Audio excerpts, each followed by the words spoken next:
Okay, Unit 2 for the midterm review. So it's Chapter 2 in the review guide. Number 1 says, explain what is misleading about the following graphic. So actually with this one, the answer key, I would accept 2 answers for this one. So the first is that the y-axis here does not start at 0, it starts at 10,000, which can make that misleading. So that's the main one.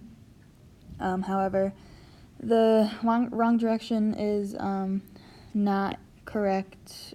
Both of the axes are increasing correctly. And then see the horizontal label is incomplete. That I would also accept. The answer key says A, but I would also accept C because there's no label here as to what those numbers are representing. It does say it in the title that it's annual, but you really need to label both your X and Y axis. And so, of course, the graphic is misleading, so D would not be correct. So A or C would be okay for number 1. Number 2, the circle graph, or pie chart, as we call them, shows the results of the student council presidential election and what % of the vote each person received.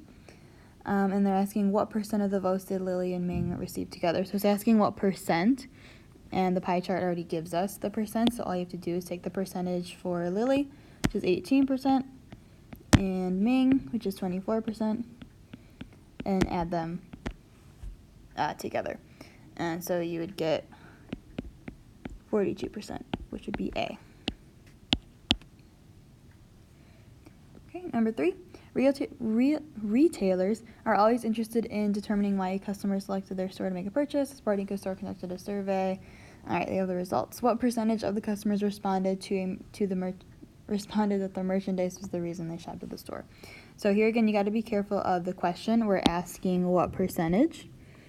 And with graphs, you got to be careful. Look at the y-axis to figure out what type of graph you're dealing with here. Our graph is in terms of frequency. In order for us to just look at the graph and get our answer when we're being asked about a percentage would be if this was a relative frequency bar graph, but this is a frequency bar graph. So to get the relative frequency, we would take the height of our merchandise one bar, because that's what we're being asked about, which is 30. That'd be your numerator. Divided by the sum of all of the heights of the bar. So 20 plus 30 plus 10 and plus 10.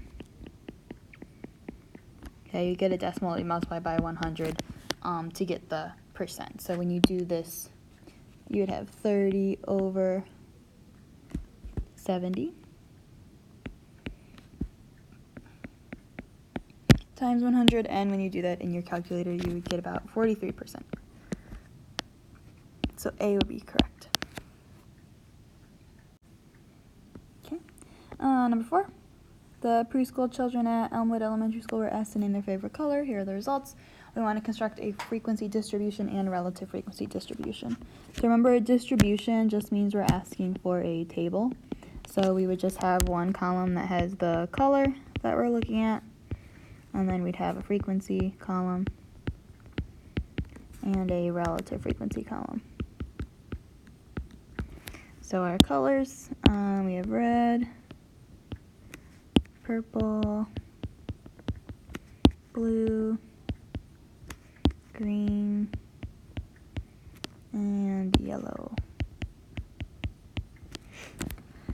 Okay, so then for frequency, we just count. So however many reds there are. So 1, 2, 3. 3 reds.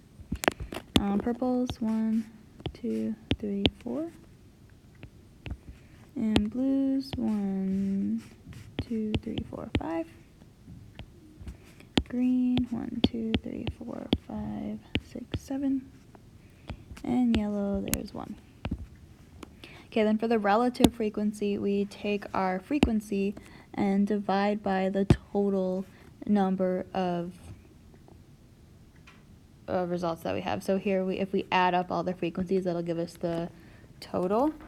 So you do 3 plus 4 plus 5 plus 7 plus 1, and you get 20. So we'd have 3 over 20, which is 0.15. And you can write it as a percent too if you want, multiply by 100. Either one would be okay. And then we'd have 4 over 20, which is 0.20 or 20%. And then 5 over 20, which is 0.25 or 25%. green would be 7 over 20, so 0.35 or 35%, and then yellow is 1 over 20, which is 0.05 or 5%. Then remember, relative frequencies always have to add up to 1 or 100%. So that's a good way that you can check your work to make sure nothing crazy happened. It might not be exactly 1, just based on rounding, if you had to do any rounding, but it should be very close. All right, number 5, what is misleading about the graphic? So we have 2 squares. The volume of our sales has doubled. So here we went from having a 2 by 2 to having a 4 by 4. So the side length doubled, but the area, we don't really care about the area though, we're talking about volume, so it can't be A. The length of the side has doubled, that's true, but that should be area, has been unchanged. That's not how math works, so if you increase the size, the side length of a shape, the area is going to change. C, the length of a side is doubled, but the area has been multiplied by 4. I think this should say the area. Yeah, it's a typo. This should be the area of our sales has doubled, so that's awesome. District, yay. Length of the size is doubled, but the area has been multiplied. Okay, so I guess we'll find the area to compare. So area is base times height, so 2 times 2 is 4. Oops. And then 4 times 4 is 16. So our area did multiply by 4, which would be C. So C is our correct answer for 5. Okay, number 6. 25 homework scores are recorded below. Construct a frequency histogram. So with a histogram, that's where we have to have our intervals. So we'd have like our scores. We need to figure out what our lowest score is, which I think is 95. And so since we only go up to 100, we can just do 95 technically to 95.9, and then 96 to 96.9, but since we don't have any decimals in our scores, it's really just saying like 95, 96, 97, 98, 99, or 100. But we'll keep our just technically.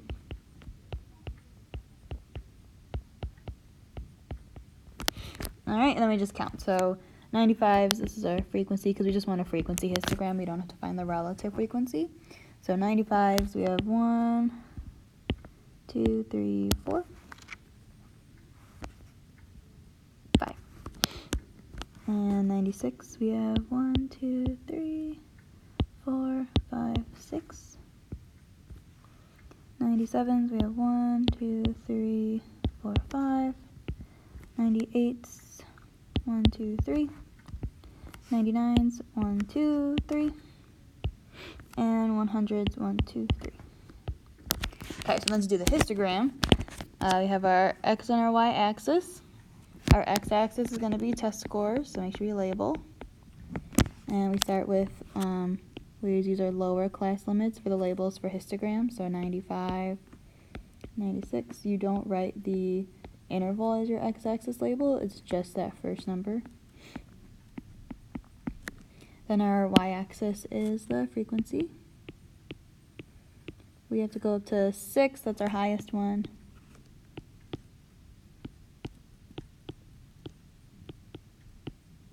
And then we draw our bars. So for 95, we go up to 5. 96, we go up to 6. Remember, histograms bars touch. 97, we go up to 5. 98 is 3. 99 is 3. And 100 is 3. Okay, and it's always the label to the left of the bar that goes with it. So this bar is the one to the left, 95. All right. 7, we have 15 weights of 8th graders. Construct a frequency histogram for the data using a class interval width of 10 and a first lower class limit of 95. So this is where I'm telling you how to set up those intervals. So we have our weight, and then frequency. So first lower class limit of 95 means we'll start with 95, and then a class interval width of 10 means when we go to our next lower class limit, we add 10. So this one would go to 105. which means that this interval would go to 104. And then again, we add 10 to get our next one. Let's see, I think we have to go up to, our highest one is 140, so we got to go up to there. So 125, 135. So this would be to 114, to 124, to 134, and to 144. Okay, then we count how many are in that interval. So for the first one, from 95 to 104, we have 1, 2. From 105 to 114, 1, 2, 3. From 115 to 124, 1, 2, 3, 4, 5. From 125 to 134, 3. And from 135 to 144, 1, 2.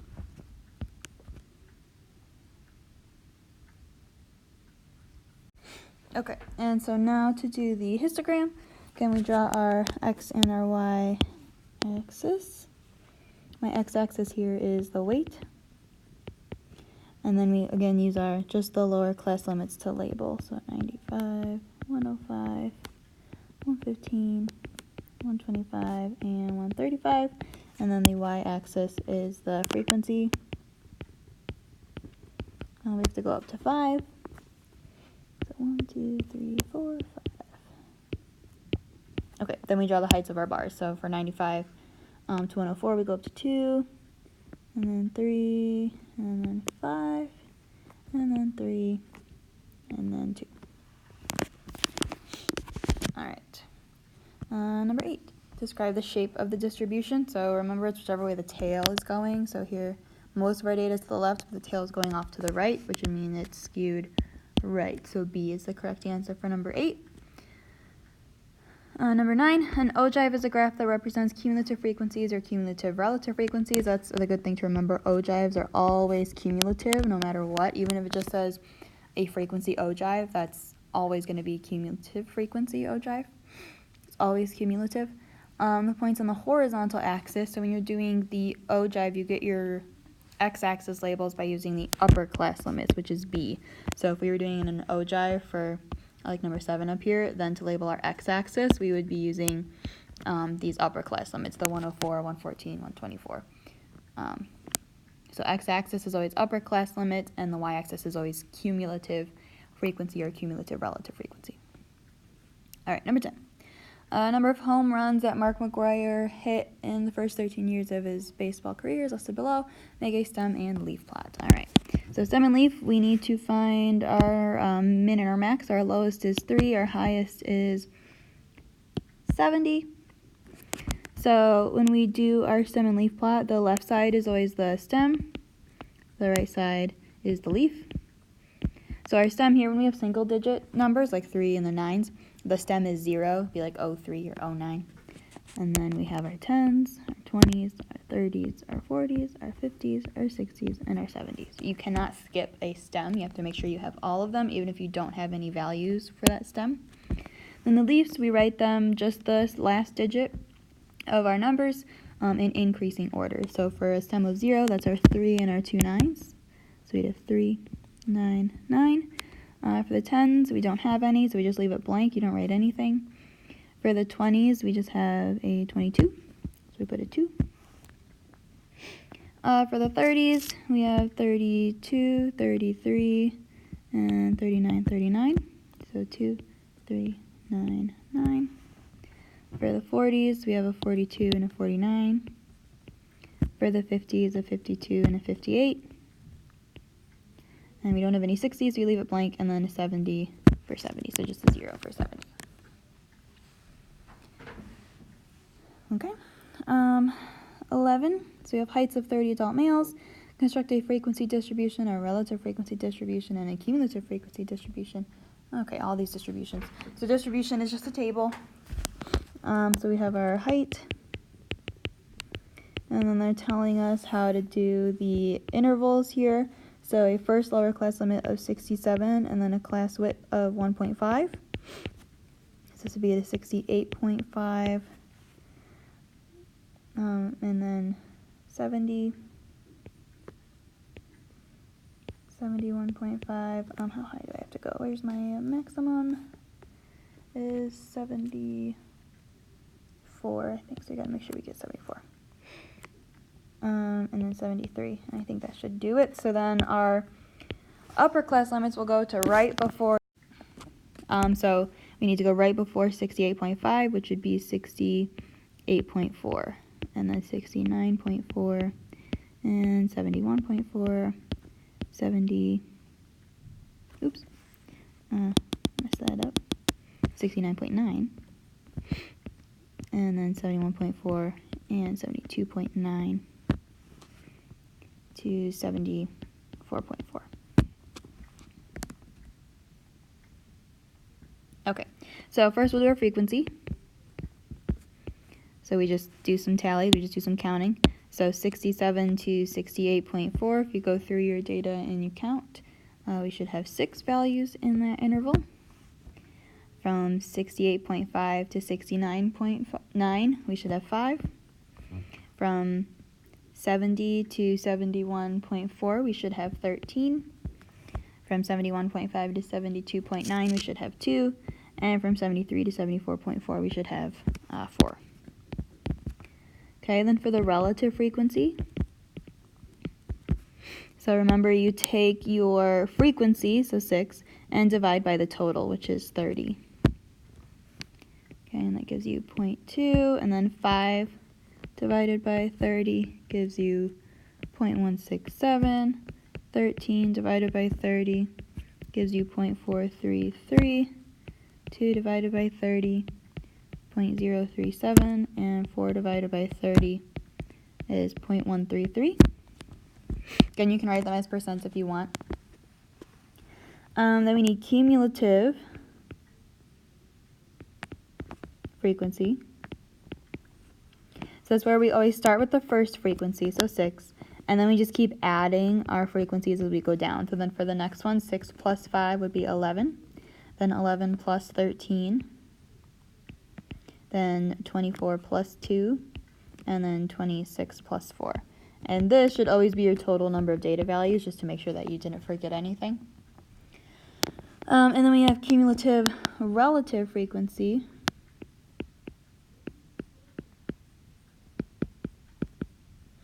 Which is the same idea, but with the relative frequency. So you start with 0.2, then we keep adding as we go down. So 0.2 plus 0.167 is 0.367, and then 0.367 plus 0.433 is 0.80, plus 0.037 is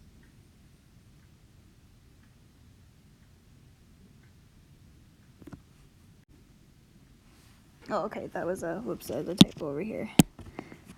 For the 2 divided by 30, this should be 0.067. Okay. So we'd have 0.867, and then that should give us 1. Yay, and that does equal 1, which is cool.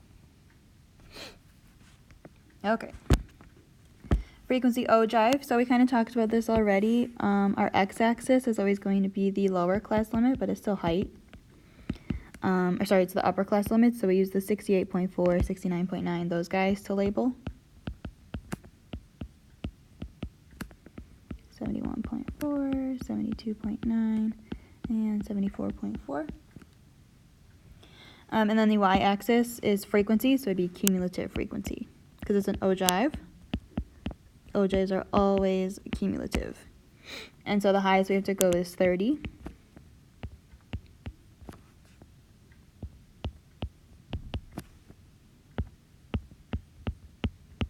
All right. And then ogives are line plots. So you draw your points for each upper class limit, and it's matching cumulative frequency, and then you would connect the dots. So for 68.4, it has a cumulative frequency of 6. For 69.9, it go up to 11. 71.4 is 24. 72.9 is 26, and 74.4 is 30. And you just connect your dots with straight lines. So ogive should always be increasing. They should never go down because it's cumulative frequency. you're never going to subtract. Okay, number 12. We're doing another stem and leaf plot. So this one's going to be a long one. You might need another piece of paper. I'm going to do it off to the side here. So our lowest stem is 0, so we got to start with 0. And then we have to go all the way to, oops, no, that's not even the max. 165 is the max. So you have to go all the way to a stem of 16. So 0, 1, 2, 3, 4, 5, 6.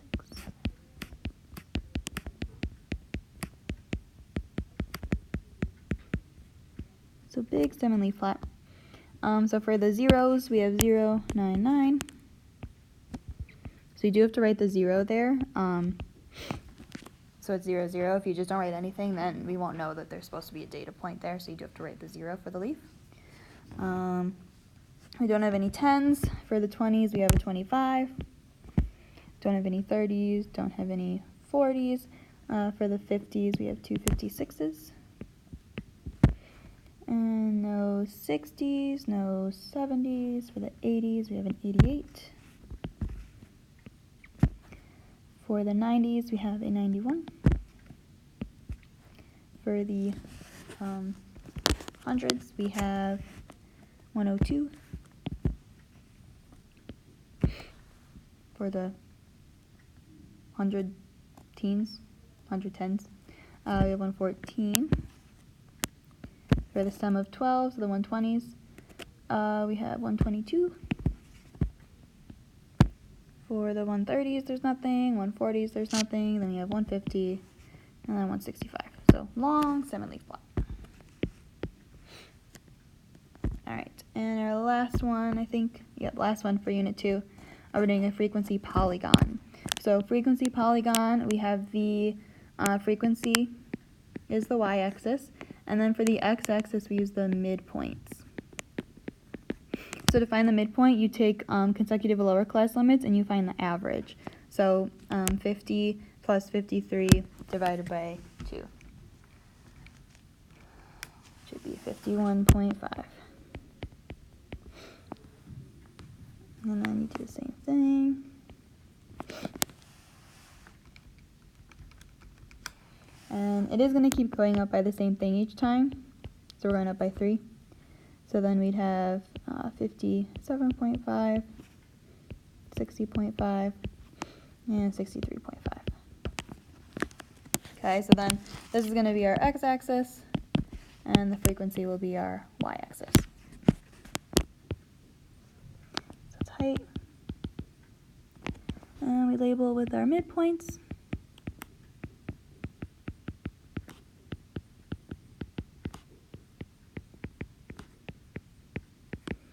And then our frequency, highest we have to go is 13. I'll go up to 14. I like even numbers.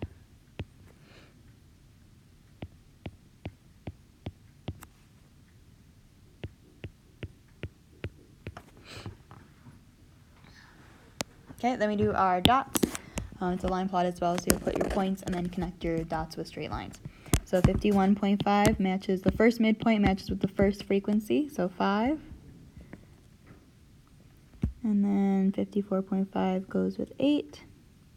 57.5 goes with 12. 60.5 goes with 13. And 63.5 goes with 11. And you just connect your dots. Okay, and that is it for Unit 2.